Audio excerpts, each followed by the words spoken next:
இந்த மாதிரி நபர்களை வந்து ஆரம்பத்திலே பேன் பண்ணிருக்கணும். ஒரு 10 வீடியோலேயே பேன் பண்ணிருக்கணும். அதை வளர விட்டு 1700 வீடியோ போடுற அளவுக்கு அந்த யூடியூப் சேனல் நடத்த விட்டாங்க பார்த்தீங்களா? மத்திய அரசுடைய நம்ம என்ன சொல்றது, இன்ஃபர்மேஷன் ப்ராட்காஸ்டிங் மினிஸ்ட்ரியும் தமிழ்நாடு அரசு. இந்த வீரா டாக்ஸ் சேனலில் வந்து நான் வந்து இந்த பிரச்சனை உருவாகிறதுக்கு முன்னாடி இருந்தே நான் பல ஆண்டுகளாக பார்த்துட்டு இருக்கேன். அவ்வளோ ஆபாசமாக, அவ்வளவு தரங்கெட்டத்தனமான பேச்சுக்கள். அது என்ன சொல்றதுன்னா வந்து இளைஞர்களை டார்கெட் பண்ணி உடல் அமைப்பு ஆபாசமாக வச்சு பேசுறது. அதுக்கு முன்னாடி வந்து எல்லா ஆங்கர்ஸுமே அந்த வேலை தான் பார்த்துருக்குறாங்க. அதுக்கு அந்த இதில் இந்த ப்ரோக்ராம், இந்த ஷோ அப்படின்னாலே அந்த டபுள் மீனிங் கண்டென்ட்டு, ஜோக்ஸு, அது வந்து டார்கெட் பண்ணுறது பார்த்தா ஸ்கூல் ஸ்டூடெண்ட்ஸு, முக்கால்வாசி ஸ்கூல் ஸ்டூடெண்ட்ஸு, ஸ்கூல் முடிச்சு சும்மா சுற்றிட்டு இருப்பானுங்களா அந்த பசங்க, காலேஜ் ஸ்டூடெண்ட்ஸ், அவங்கள கூப்பிட்டு வச்சு வந்து டபுள் மீனிங்லேயே கொஸ்டின்ஸ் கேட்குறது. இது வந்து ஸ்டார்டிங்லேயே நீங்கள் சொல்கிற மாதிரி ஸ்டார்டிங்லேயே தான் பேன் பண்ணியிருக்கணும். ஆனால் பேன் பண்ணலை அரசு. இதுக்கப்புறம் என்ன பண்ணணும்?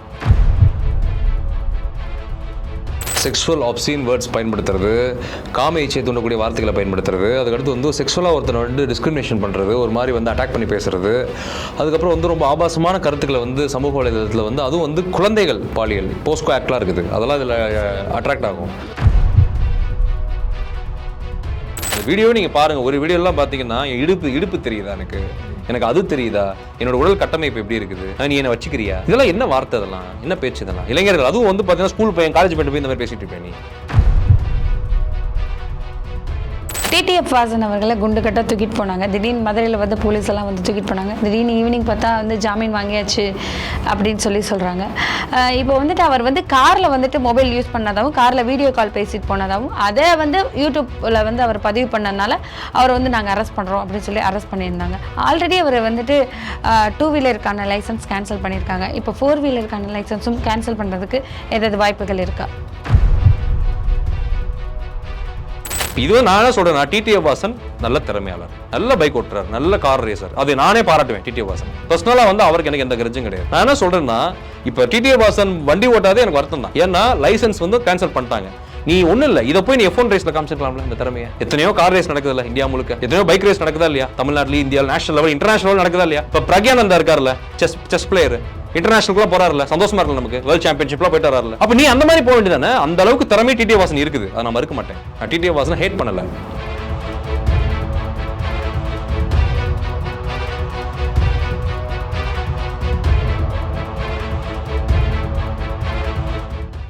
வணக்கம் காஸ்ட்ரோ. வணக்கம் மேடம். இப்போ வந்து பரபரப்பா எல்லா இடங்களையும் பேசிக்கிட்டு இருக்கிறது வந்து வீரா டாக்ஸ் விஜய் பத்தி தான்.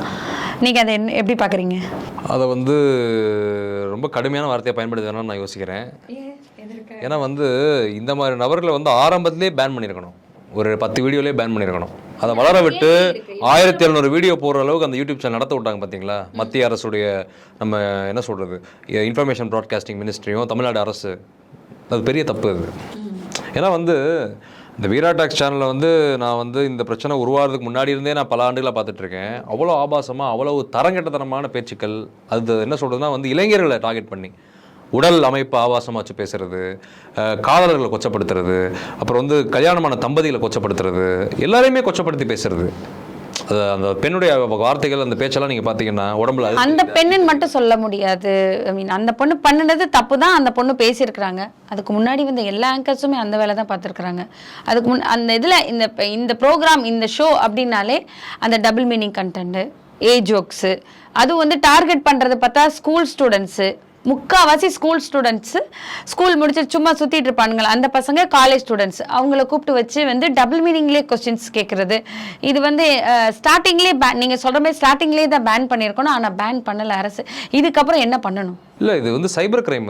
அது வந்து பார்த்தீங்கன்னா இன்ஃபர்மேஷன் டெக்னாலஜி ஆக்ட் படி பார்த்தீங்கன்னா, சட்டப்படியே நான் சொல்கிறேன், அது ஒரு கிரைம். அது நீ வந்து என்ன சொல்கிறதுனா, செக்ஷுவல் ஆப்சீன் வேர்ட்ஸ் பயன்படுத்துறது, காம இச்சை தூண்டக்கூடிய வார்த்தைகளை பயன்படுத்துறது, அதுக்கடுத்து வந்து செக்ஷுவலாக ஒருத்தனை வந்து டிஸ்கிரிமினேஷன் பண்ணுறது, ஒரு மாதிரி வந்து அட்டாக் பண்ணி பேசுறது, அதுக்கப்புறம் வந்து ரொம்ப ஆபாசமான கருத்துக்களை வந்து சமூக வலைதளத்தில் வந்து அதுவும் வந்து குழந்தைகள் பாலியல் போஸ்கோ ஆக்ட்லாம் இருக்குது, அதெல்லாம் இதில் அட்ராக்ட் ஆகும்.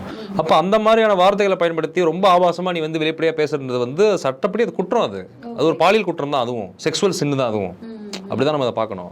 அப்போ நான் என்ன சொல்கிறேன்னா, இந்த பெண் ஆரம்பத்திலிருந்தே இந்த எல்லா வீடியோலுமே தவறுகள். அந்த தலைப்பை கூட பாருங்க, தம்ப்நெயில்ல இருந்து அந்த போடுற அந்த அந்த எழுத்துக்கள் இருக்குல்ல, டைட்டில் ஆஃப் த வீடியோ எல்லாமே பார்த்தீங்கன்னா ரொம்ப ஆபாசமான வார்த்தை, கொச்சையான வார்த்தைகள் மட்டும் தான் அவங்க பயன்படுத்துவாங்க. இதை வந்து பாக்குறவங்க இப்ப நிறைய பேர் வந்து இது தப்பு, இதை எடுக்க, இது இந்த மாதிரி பேசக்கூடாது, அவங்க போட்டிருந்ததெல்லாம் தப்பு, அவங்க போட்டிருக்க தம்ப்நெயில் கூட தப்பா இருக்கு, ஏன் ஆரம்பத்துல இதை யாருமே தட்டி கேட்கல? இல்லை, இது வந்து இப்போ கிரேசி ஆயிடுச்சு இல்லை இவங்களுக்கு. இப்போ என்னன்னா, இப்போ சமூக வலைதளமாக இருக்கட்டும், சோஷியல் மீடியாவாக இருக்கட்டும், யூடியூபாக இருக்கட்டும், அன்றோட வாழ்வியலாக இருக்கட்டும், இது ஒரு கிரேசியான விஷயம் ஆக்கிட்டானுங்க. இது ஒரு சீரியஸான மேட்ரு. இதை வந்து நான் என்ன சொல்கிறேன், செக்ஸுவல் எஜுகேஷன் வேற, பாலியல் கல்வி வேற, பாலியல் இச்சை வேற, பாலியல் தேவை என்பது வேற. அது எல்லா மனித உடலுக்கும் தேவை, எல்லா மனிதனுக்கும், எல்லா உயிரினங்களுக்கும் அது தேவை இருக்குது. அதை நம்ம மாற்றுக்கிறது இல்லை, அதில் எந்த மாற்றுக்கிறது இல்லை. ஆனால் இந்த மாதிரி வந்து ஆபாசமாக வந்து இளைஞர்களையும் மாணவர்களையும் டார்கெட் பண்ணி வேலை பார்க்குறதுன்றது வந்து கொச்சைத்தனமான ஒரு தரங்கட்ட ஒரு சல்லவாரித்தனமான வேலை, அது சல்லித்தனமான வேலை, அது ஏன்னா எச்சக்கலத்தனமான வேலை அப்படி தான் சொல்லணும். ஏன்னா ஆனால் வந்து இந்த வேலையை வந்து துணிச்சலாக தைரியமாக அவங்களுக்கு டார்கெட் வந்து வியூவர்ஸு, சப்ஸ்கிரைபர், லைக்கு, இதான் டார்கெட்டு. அது இந்த மாதிரிலாம் பண்ணால் ஈஸியாக கிடைக்குதுல்ல உங்களுக்கு.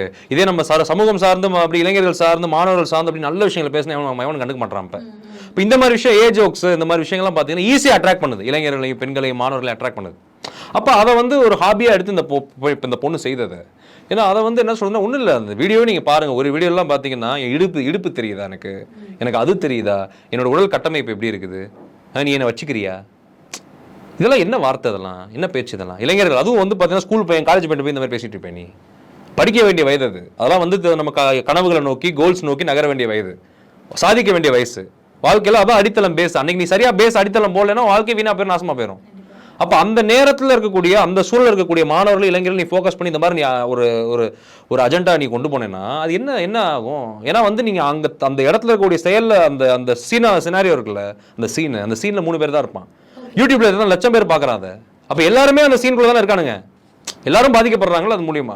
என்னதான் நிறைய கருத்துக்கள், நிறைய நல்ல கருத்துக்கள் சொன்னாலும் அதை பார்க்குற வியூவர்ஸ் கம்மியாக தான் இருக்காங்க. இந்த மாதிரியான விஷயங்கள் பேசும்போது அதுக்கு வியூவர்ஸ் அதிகமாக்குறாங்க, அதுக்கு ஃபாலோவர்ஸ் அதிகமாக. அந்த லவ்வர்ஸ், அந்த பொண்ணு இருக்குல்ல, தன்னோட சுய காதல் விஷயத்தை அந்த பொண்ணு சொல்லி இருக்குது. அது என்ன சொல்லிச்சு, வீடியோ எடுத்துட்டீங்க, சரி ஓகே, நீ அதை போடக்கூடாது, என்னோட சுய பர்சனல், அது என்னோட பர்சனல் மேட்டர். அது எல்லாருக்குமே பர்சனல் லைஃப் இருக்குங்க. யாருக்குமே வந்து பார்த்தீங்கன்னா பொது வாழ்க்கையில் இருக்க எல்லாருமே வந்து அவங்க தான் சொல்ல முடியாது. எல்லாருக்கும் ஒரு டார்க் சைடு இருக்கும், பர்சனல் லைஃப் இருக்கும், எல்லாருக்கும் ஒரு கான்ஃபிடென்ஷியலான ஒரு மேட்டர் இருக்கும். எல்லாருக்குமே அது இருக்குது, எல்லா மனிதனுக்குமே அது இருக்குது. அது கூட நம்ம தலையிடக்கூடாது, யாராக இருந்தாலும் சரி, உரிமை கிடையாது. அப்போ அந்த பொண்ணு சொல்லுது போடாத அந்த வீடியோ யூடியூப்லன்னு. அப்போ நீ போய் போட்டேன்னா என்ன அர்த்தம்? அது வயலேஷன் தானே, ஹியூமன் ரைட்ஸ் வயலேஷன் தானே அது. அப்போ அந்த மாதிரி தவறுகள் இது ஒன்று மட்டும் கிடையாது, நிறைய புகார்ல இது வந்திருக்குது. இந்த பெண் புகார் சொல்லிடுச்சு, புகார் சொல்லாமல் எத்தனை பேர் இருப்பாங்கல்ல, மனசுக்குள்ளேயே புழுங்கிட்டு இருப்பாங்கல்ல. இப்போ என்னன்னா, இது வந்துலாம் பார்த்தீங்கன்னா இதெல்லாம் ஒழிக்கப்படணும், ஆரம்பத்திலே ஒழிச்சிருக்கணும். இதெல்லாம் நான்லாம் இதை அப்போ இருந்தே நான் யோசிச்சுட்டு இருந்தேன். நான் சைபர் கிரைமில் கம்ப்ளைண்ட் பண்ணலாம் பிளான் பண்ணிட்டு இருந்தேன், இதை வச்சு வழக்கு போடணும்லாம் பிளான் பண்ணிட்டு இருந்தேன். சரி வேண்டாம், சின்ன வயசு பசங்க நம்ம வாழ்க்கையை கெடுத்துக்கூடாதுன்னு விட்டேன். எஃப்ஐஆர் ஆச்சுன்னா வாழ்க்கையே போயிடும். இப்போ அந்த பொண்ணு வாழ்க்கை கெட்டு போலையா சார்? அந்த பொண்ணோட போட்டோஸை எடுத்து எல்லாம் மாதிரி தான் மேடம் இந்த கதை. நீ பல நாள் வேலையை பார்த்த, நீ மாட்டிக்கிட்ட. இப்போ எப்படி சொல்றதுன்னா, அதான் சொல்றது, இந்த மாதிரி இதெல்லாம் வந்து ஒரு காட்டு மிராண்டித்தனமான வேலை, இதெல்லாம் ஒரு பாலியல் சுரண்டலான வேலை தான். இதுவும் மென்டலி நீ பண்ற சுரண்டலும் பாலியல் சுரண்டல் தானே.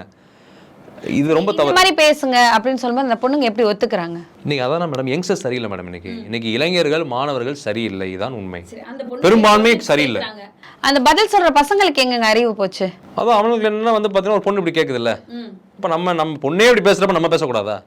இப்ப ரெண்டும் தான் சரியில்லை. இப்போ உங்க யூடியூப் சேனல் மூலமா நான் பதிவு பண்றேன், இளைஞர்கள் இருக்கக்கூடிய, மாணவர்கள் இருக்கக்கூடிய, ஆண்கள் மட்டும் கிடையாது, பெண்களும் தான் சரியில்லை.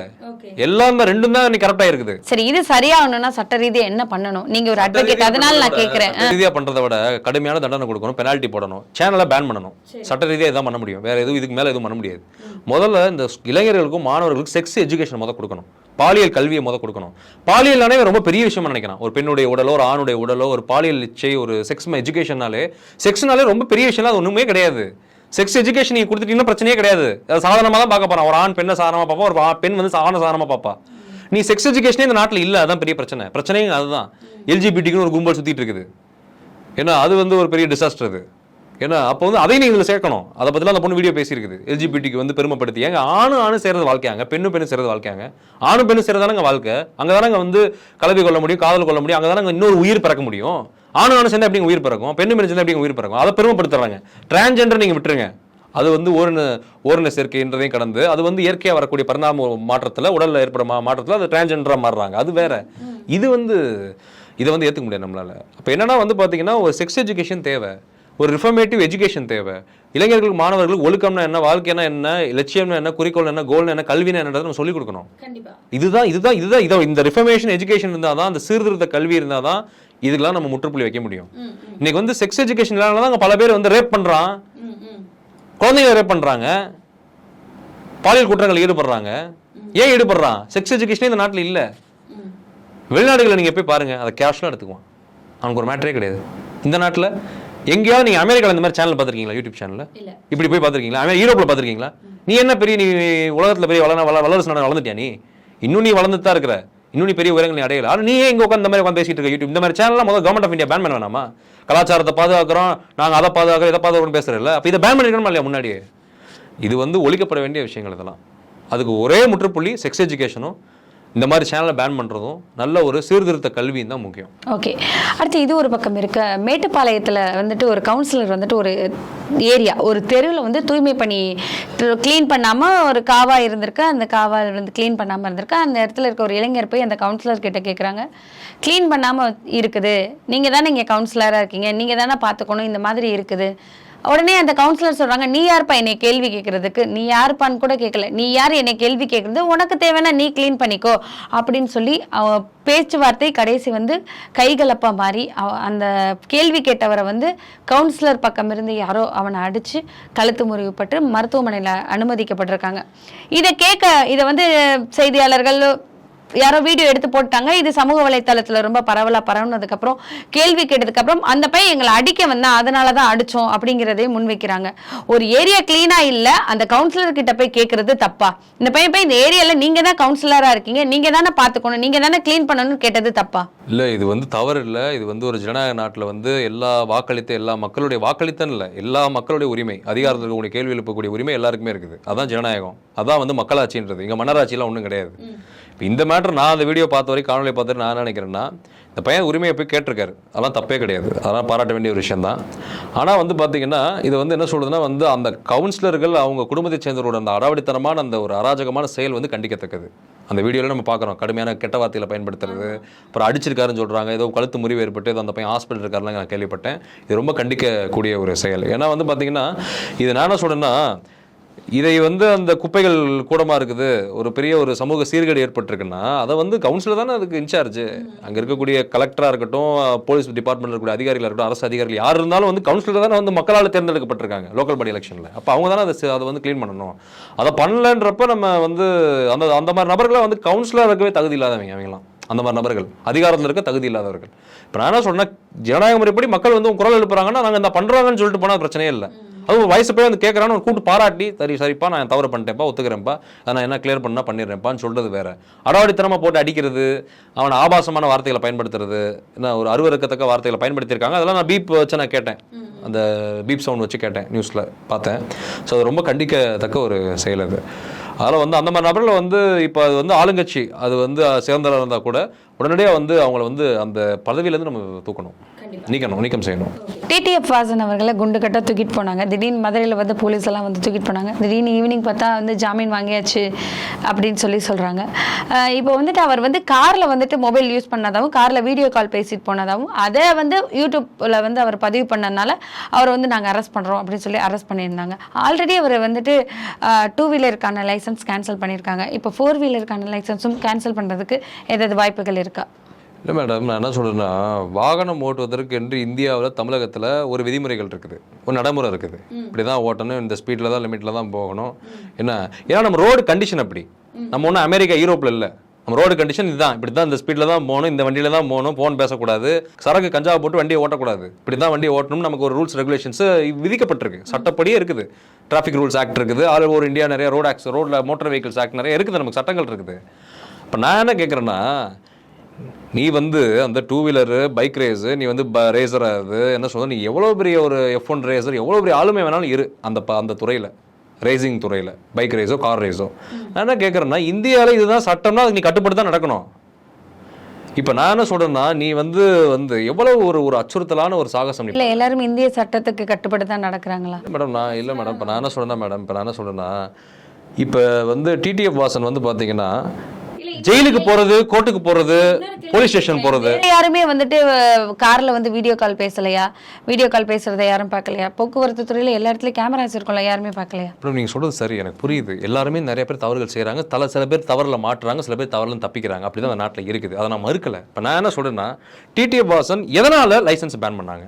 எத்தனை முறை நீதிமன்றமோ காவல்துறையும் கண்டனம் தெரிவிச்சது டிடிஎஃப் வாசனை? பல முறை வந்து அவருக்கு வந்து கண்டனம் தெரிவிக்கப்பட்டது. சரி, ஆல்ரெடி அவருக்கு லைசன்ஸை வாங்கிட்டாங்க, மறுபடியும் கண்டனம் இந்த மாதிரி பண்ணக்கூடாதுன்னு சொல்லியிருக்காங்க. அவரும் இதெல்லாம் நான் பண்ணல, நான் கரெக்டாக தான் இருக்கேன், நிறைய வகையில் வந்து அவர் ப்ரூஃப் பண்ணுறதுக்கு ட்ரை பண்ணிட்டு தான் இருக்கிறாரு. அவர் வந்து காரில் போகும்போது இத்தனைக்கும் அவர் சொல்கிறார், நான் ஸ்பீக்கர் போட்டு தான் பேசினேன், காதில் வச்சு கூட ஃபோன் பேசலை, இப்படி ஸ்பீக்கர் போட்டு தான் பேசிட்டு இருக்கேன், என்னை எதுக்கு பிடிச்சிட்டு போனாங்க அப்படின்னு தானே கேட்குறாரு. வந்து வாகனம் ஓட்டும் போது சீட் பெல்ட் போடணும், வாகனம் ஓட்டும் போது ஃபோன் பேசக்கூடாது, வீடியோ கால் பேசக்கூடாது. இதுதான் சட்டம். சட்டப்படி இதுதான் இந்தியாவில் காஷ்மீர்லேருந்து கன்னியாகுமரி வரை அதான் சட்டம். அப்போ நம்ம வந்து காஷ்மீர்லேருந்து கன்னியாகுமரி வரை இருக்கக்கூடிய எல்லை பகுதியில் இருக்கக்கூடிய மதுரைன்ற ஊருக்குள்ள தான் அந்த கார் ஓட்டப்பட்டிருக்கு. நான் இப்படி பேசுவோம் நம்ம என்ன. அப்போ அந்த மதுரைக்குள்ளேயும் அந்த சட்டம் வந்து அப்ளை பண்ணப்படும். அப்போ நான் இப்படி தான் பேசணும், கிளிப்பிள்ளைக்கு பேசுகிற மாதிரி தான் பேசணும். ஏன்னா அப்போ நான் என்ன கேட்குறேன்னா, கார் ஓட்டுற நீ ஏன் வீடியோ கால் போட்டு பேசுகிற? காரை நிப்பாட்டி ஓரமாக நிப்பாட்டிட்டு இறங்கி ஒரு டீயை சாப்பிட்டு வடையை சாப்பிட்டு பேசலாம்ல வீடியோ காலு. காரை ஓட்டுறப்பே தான் நீ பேசுவியா வீடியோ கால்? ஆல்ரெடி ஒரு லைசன்ஸ் பேன் வச்சிருக்காங்க இல்லை பைக் ஓட்ட சொல்லி. டிடிஎஃப் வாசனால பல உயிர்கள் போயிருக்கு மேம், இளைஞரோட உயிர். உங்களுக்கு தெரியுமா? உங்களுக்கு தெரியுமா மேடம்? உங்களுக்கு டிடிஎஃப் வாசனால பல இளைஞர்களோட உயிர் போயிருக்கு, அது உண்மை. நான் சாட்சி வச்சிருக்கிறேன். டிடிஎஃப் வாசனை வந்து யூடியூப்ல பார்த்து, இந்த டிடிஎஃப் த்ரோட்லஸா இந்த சேனல் பேரு, அந்த சேனல்ல டிடிஎஃப் வாசனோட சாகசங்களை பார்த்து பல இளைஞர்கள் பைக் ரேஸ் பண்றேன், நானும் டிடிஎஃப் வாசன் அண்ணன் மாதிரி ஆகணும், தலைவன் மாதிரி ஆகணும்னு சொல்லி அவனை தலைவன் வேற இதுல பண்ணி பல இளைஞர்கள் உயிர் போயிருக்குது டிடிஎஃப் வாசனால. இதெல்லாம் இதுக்கெல்லாம் யார் காரணம்? இதுக்கெல்லாம் யார் ரெஸ்பான்சிபிலிட்டி எடுத்துக்குவா? அந்த உயிருக்கு நீங்க திரும்ப கொடுத்துருவீங்களா? அந்த உயிரை, அந்த உயிருக்கு வந்து நீங்க இழப்பீடு தர முடியுமா? உயிர் வந்து விலைமதிப்பற்றது இல்ல. இது ஒரு குற்றச்சாட்டு. இன்னொன்னு, லைசன்ஸை பிடிங்க வச்சிட்டான் இல்ல, லைசன்ஸை பிடிங்க வச்சுட்டா நீ கார் ஓட்டக்கூடாது, நீ பைக்கையும் ஓட்டக்கூடாது. ஒன்னு ஓட்டினா வந்து நீ கார் சாரி 4 வீலர் 2 வீலர் நீங்க பிரிச்சிருங்க லைசன்ஸை. 4 வீலர் ஓட்டுறப்ப நீ 4 வீலர் ஒழுங்கா ஓட்ட வேண்டியதானே? நீ வேற ஆக்ஷன் பண்ற மதுரையில போலீஸ் வந்து ஏன் உன்னைய பார்த்து பயப்படுதுன்னா, இந்தியாவுடைய டிராபிக் சிஸ்டம், இந்தியாவுடைய ரோட்ஸ், அதுக்கே நீ பெரிய ஆபத்தா இருக்க, பொதுமக்கள் உயிருக்கு நீ ஆபத்தா இருக்க. அதான் உன்னை மானிட்டர் பண்ணிட்டே இருக்காங்க, செக் பண்ணிட்டே இருக்காங்க. சும்மா ஒன்றும் கிடையாது, அவங்களுக்கு வேற வேலை இல்லையா? இன்னொன்று பாருங்க, இன்னொரு விஷயம் மேடம், ஜெயிலுக்கு போறது, போலீஸ் ஸ்டேஷன் போறது, அப்புறம் இந்த மாதிரி இந்த மாதிரி என்ன சொல்ற ரிலீஸ் ஆகி வெளியே வர்றப்பெல்லாம் பார்த்தீங்கன்னா நம்ம பெரிய ஏதோ ஒரு நாட்டு மக்களுக்காக போராடி அப்படியே உயிருக்கு தியாகம் பண்ணிட்டு பெரிய விடுதலை போராட்ட வீரர் மாதிரி போயிட்டு வர்றது. நீ வந்து இது ஹீரோயிசமே கிடையாது. இளைஞர்களுக்கு இது ஹீரோயிசமே கிடையாது. நீ ஐஏஎஸ் ஆகு, நீ ஹீரோயிசம். நீ ஜட்ஜ் ஆகு, அது ஹீரோயிசம். நீ மக்கள் பிரச்சனைக்கு போய் கோர்ட்ல போராடு, அது ஹீரோயிசம். அதுதான் உண்மையான ஆண்மை தன்மைக்கும், அதுதான் உண்மையான வீரத்துக்கும். ஹேண்ட்ஸம்னா அதான் ஹேண்ட்ஸம். நீ உட்காந்துக்கிட்டு இந்த மாதிரி வந்து ஊர்ல இருக்க இளவு எடுத்துட்டு நீ போவ, நீ அதுல இருந்து வெளியே வர்றப்ப ஹீரோயிசம். அது இதுவே தவறான வழிகாட்டுதல் இளைஞர்களுக்கு. இது ஹீரோயிசமே கிடையாது. நல்லா நீங்க புரிஞ்சுக்கோங்க அதை தயவு செய்து. போறப்ப இந்த பிஜிஎம் போடுறது போட்டு இவரே போடுவார் அவர் பேஜ்ல. இது யோசிச்சு பாருங்க. நீங்க உன்னை ஹீரோ நாங்க சொல்லணும், மக்கள் சொல்லணும், இளைஞர்கள் வந்து சொல்லணும் இவர் ஹீரோ, மக்களுக்கு இதை செஞ்சிருக்காரு, எங்களுக்கு இதை செஞ்சிருக்காருன்னு. நீயே உன்னை வந்து ஒரு சீனை போட்டு ஒரு கோட்டை போட்டு நீ ஒரு பிரச்சனையை உருவாக்கி ஒரு இளவு இழுத்துட்டு நீயே போலீஸ் ஸ்டேஷன் போயிட்டு கோர்ட்டுக்கு போயிட்டு கேஸுக்கு, அது கேஸுக்கு போற, உன் மேல ஒரு குற்றச்சாட்டு வச்சு கூப்பிடுறாங்க, அதுக்கு நீயே பிஜிஎம் போட்டு நீயே ரிலீஸ் பண்ற வீடியோவை, அதை இவங்க அடுத்து ரீஷேர் பண்றாங்க. என்ன இதான் ஹீரோயிசமா? பிஜிஎம் யார் வேணாலும் போடலாம், எத்தனை எவன் நினைச்சாலும் போடலாம். இப்போ என்னன்னா இது வந்து முழுக்க பாத்தீங்கன்னா மேடம், இந்த மாதிரி மாற்றுறதே பாத்தீங்கன்னா ஒரு ஹீரோசத்துக்காகவே மாற்றுறது. வீம்புக்குனே இந்த மாதிரி வீடியோ கால பேசி, வீம்புக்குனே இந்த மாதிரி மாட்டி, வீம்புக்குனே ஒரு ஹீரோவா மாறுறது. இது என்னது?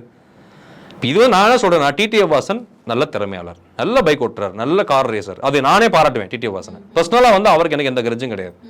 நான் என்ன சொல்றேன்னா, இப்ப டிடிஎஃப் வாசன் வண்டி ஓட்டாதே எனக்கு வருத்தம் தான். ஏன்னா லைசன்ஸ் வந்து கேன்சல் பண்ணிட்டாங்க. நீ ஒன்றும் இல்லை, இதை போய் நீ F1 ரேஸ்ல காமிச்சிருக்கலாம்ல இந்த திறமையை. எத்தனையோ கார் ரேஸ் நடக்குது இல்லை இந்தியா முழுக்க, எத்தனையோ பைக் ரேஸ் நடக்குதா இல்லையா? தமிழ்நாட்டில், இந்தியாவில், நேஷனல் லெவல், இன்டர்நேஷனல் லெவல் நடக்குதா இல்லையா? இப்போ பிரக்யானந்தா இருக்காருல்ல, செஸ் பிளேயர், இன்டர்நேஷனலுக்குலாம் போறாருல்ல, சந்தோஷமா இருக்கல நமக்கு, வேர்ல்ட் சாம்பியன்ஷிப்லாம் போயிட்டு வராருல. அப்போ நீ அந்த மாதிரி போக வேண்டியதானே? அந்த அளவுக்கு திறமை டிடிஎஃப் வாசன் இருக்குது, அதை நான் மறுக்க மாட்டேன். நான் டிடிஎஃப் வாசனை ஹேட் பண்ணலை, ஒரு வயது உள்ளவங்க தான், ஹேட் பண்ணல நான். நீ அந்த மாதிரி போ, நேஷனல் ரேஸ் போ, இன்டர்நேஷனல் ரேஸ்க்கு போ, அங்கே போய் நீ ப்ரூவ் பண்ணு, வேர்ல்ட் கப் பாயிண்ட் வா, உடனே நான் பாராட்டுறேன் உடனே. சும்மா இங்கே உட்காந்துக்கிட்டு எதுவுமே வண்டியை ஓட்டுறேன், காரை ஓட்டுறேன், நீ வந்து யுவர் ரூல், நீங்கள் டிராஃபிக் ரூல்ஸை வயலேட் பண்ணாத. பண்ணால் போலீஸ் உன்னை பிடிக்க தான் செய்வான், கோர்ட்டில் ஒரு நடவடிக்கை தான் செய்வான். இது ரொம்ப தப்பு. இப்போ நான் என்ன சொல்றேன்னா, டிடிஎஃப் வாசன் வந்து யாரும் அவர் கூட வந்து வண்டியில் பயணமானாங்களோ, நீங்கள் டிடிஎஃப் வாசனோட ஃபேஸை விட்டுருங்க, அவங்க ஃபேஸை பாருங்களேன், அரண்டு போயிருப்பாங்க. பார்த்துருக்கீங்களா? ஒரு பயம் இருக்கும் அவங்களுக்கு, உயிர் பயத்தில் இருப்பாங்க. பார்த்துருக்கீங்களா? நீ கூப்பிட்டு வச்சு இந்த ஜிபி முத்தெல்லாம் தூக்கி வச்சுட்டு போனேன், அந்த நடிகை போயிட்டான். அந்த வீடியோ நீங்கள் பார்த்துருக்கீங்களா இல்லையா? இது மாதிரி நிறைய பேர் இப்போ ஹார்ட் அட்டாக்ல செத்து போயிட்டா என்ன பண்ணுவேன்? இந்த மாதிரி நிறைய இஷ்யூஸ் இருக்கு. நான் என்ன சொல்றேன்னா, டிடிஏ வாசன் இந்த பேண்ட் இருக்குதுல்ல, பேண்ட் ரிலீஸ் ஆகட்டும். கண்டிப்பாக இன்னும் 3 இயர்ஸ் எத்தனை இயர்ஸ் போட்டிருக்காங்க, அந்த டியூரேஷனில் ரிலீஸ் ஆகும்ல. அடுத்து நீங்கள் நேஷனல் ரேஸ், இன்டர்நேஷனல் ரேஸ்க்கு போங்க, சாம்பியன்ஷிப் வாங்குங்க, வேர்ல்ட் கப்ஸ் வாங்குங்க, நேஷனல் கப் வாங்குங்க. அதை நாங்கள் பெருமையாக கொண்டாடுறோம் நாங்கள் எல்லாரும். இதுதான் நான் டிடிஏ வாசன்டையும் அவரோட ஆதரவாளர்கிட்ட வைக்கக்கூடிய கோரிக்கை. தயவு செய்து இந்தியாவில், நம்ம தமிழ்நாட்டில் ரோட் சைட்ஸில் டிராஃபிக் ரூல்ஸை வயலேட் பண்ணாதீங்க. கார் ஓட்டுங்க, அதுக்கு லைசன்ஸ் கேன்சல் பண்ணல, வீடியோ கால் பேசாமல் ஓட்டுங்க. இதுதான் நம்ம வைக்கிற கோரிக்கை. இந்த விஷயம் எங்கே போய் முடியுது, இதுக்கப்புறம் என்ன நடக்குதுங்கிறத வந்து நம்ம வெயிட் பண்ணி பார்க்கலாம். தொடர்ந்து பேசலாம். நன்றி. நன்றி.